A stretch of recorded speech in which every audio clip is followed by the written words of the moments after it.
In this video, I explain rotating cylinder type linear actuators. So you know that is the two types of the actuator. First one is the linear and second one is the rotary. Okay. So in a linear actuator, first type is the rotating cylinder. Okay. So in this video, I explain the constructions and the working of rotating cylinders type linear actuators. Rotating cylinder is one in which the cylinder is mounted with frictionless ball bearing inside the casing and is free to rotate. So from the name you can understand that it have the rotating cylinders. Okay, and when the cylinder is used, that is the piston is there, and with the piston rod is connected. Okay, but the cylinder is the rotating type, and this rotating cylinder is fitted inside the casing. Okay, so here you see this is the blue color portion, it is the casing. Okay, and inside the casing first the ball bearing is mounted. So here you see this pink color portion is the ball bearing. Okay, to avoid the frictions between the casing and the cylinders, that is a one bearing is used or 2, 3 is used depending on the length of the cylinders. Then after inside this bearing the cylinder is mounted. Here you see this is the cylinder, brown color. Okay, and this cylinder is rotated, and inside this cylinder the piston is mounted.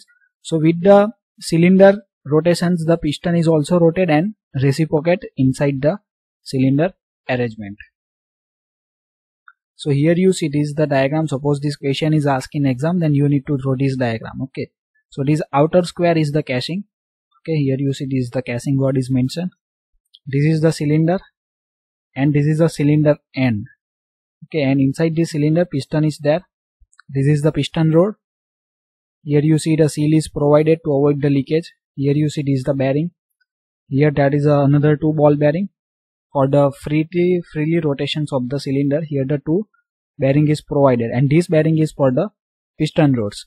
And here you see that is a port A and the port B is provided for the extensions and retractions of the oil. Means oil is supplied or oil is removed. Means it is a double acting cylinders because the oil is supplied on both the sides of the cylinder. The piston inside the cylinder will move due to the pressure of hydraulic oils. Means piston inside the cylinder will move in a left to right or right to left due to the pressure of hydraulic oil. Hence the cylinder will extend or retract. Means piston is moving from this cap end side of the cylinders to the rod end side, it is called as the extensions. And when the piston is moving from right to left, means when the oil is supplied from the rod side and they applied the force on the piston and piston is moved from right to left, means from the rod end side to the cap end side, it is called as the retractions.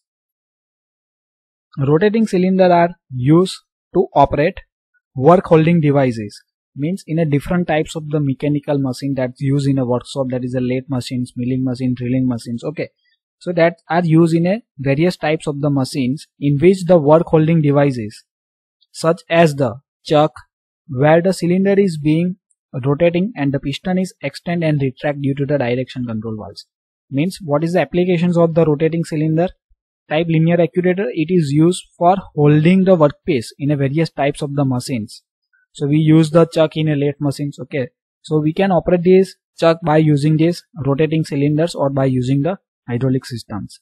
Now before moving ahead, I request to like the video and subscribe my channels for watching the more video related to the OHP as well as the other subject of the mechanical engineering. For other subject the link is for other subject I request to visit the playlist, and for the OHP subject various playlist link is provided in descriptions as well as on a card. Card mean on a top right screen of your laptops or mobile you see these eye symbols. Now here you see it is the section view, like means this cross line is drawn. This component is our cylinders. Okay, and this cylinder is rotated. The end cover are fitted to cylinder on a ball bearing with a proper seals. Means this is the one end of the cylinder, it is called as the cap end, and this is the rod end. Okay, so here the cylinder is the closed by using the cap end and rod end of the cylinders, and that is a ball bearings or a proper seals are provided. Here you see bearing 1, bearing 2, bearing 3, and here the seal is provided. The end cover are fixed and the cylinder piston assembly rotate along with the spindles of the machines. So end cover are fixed means these end covers are not rotated. Okay, this is the cylinder and these are the end cover, that is the cap end and rod end. These cap end and rod ends are not rotated with the cylinders. Only the cylinder is rotated, piston is rotated, and with this piston the spindle of the chuck is connected or some another rotating portion is connected. Okay, so they are rotated with these rotations of this cylinder, piston and the piston rod. The piston is connected to the jaw of the chuck by means of the levers. Okay, suppose we consider that this cylinders is used in a chuck that for the holding the workpiece in a lathe machines. Okay, so this piston is connected to the jaw of the chuck by means of the lever. So here this is the piston, where the piston reed and one another lever is there, and this lever is connected with the jaw of the chuck. So jaw is the open and close, means when we need to hold the workpiece, okay, we need to tight the jaw, and when we remove the workpiece, means unloading of the workpiece, we need to open the jaw. So this jaw is opens by the extensions and retractions of the cylinders. When the piston is retract means oil is supplied from the pot B, and this oil is applied some force on the piston, and piston is moving on the left side. Okay, and the cylinder is also rotated. It is called as the retractions.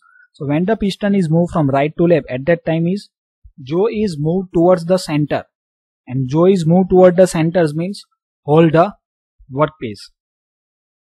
When the piston is extends means oil is entered from the pot A, cylinder is rotated, piston is rotated, and piston is moved from the left to right.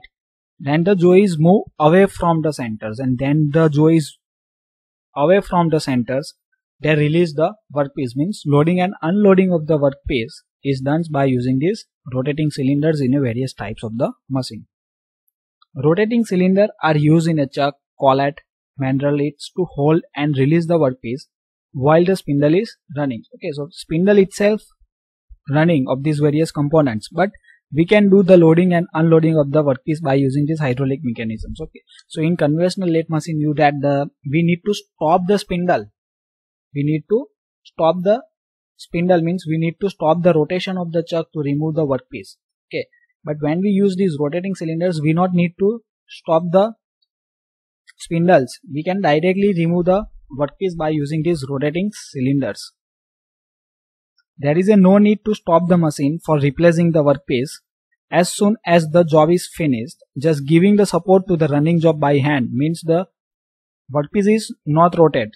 Okay, and we need to give the support to the workpiece by hand or by wearing the gloves, and the lever of direction control valve is shifted from the one position to another position. Thus the workpiece is released and removed. To mount the new workpiece, just insert it in the chuck and shift the lever of DCV to the another sides. So operating is very easy. There is no need to stop the machines, no need to chuck key, means for opening the jaw we not required any types of the key. The functions of loading and unloading the job is very quick, and it saves the machining time. So thank you for watching this video. If you learned something, then like the video and subscribe my channels for watching the more video related to the OHP and share with your friends.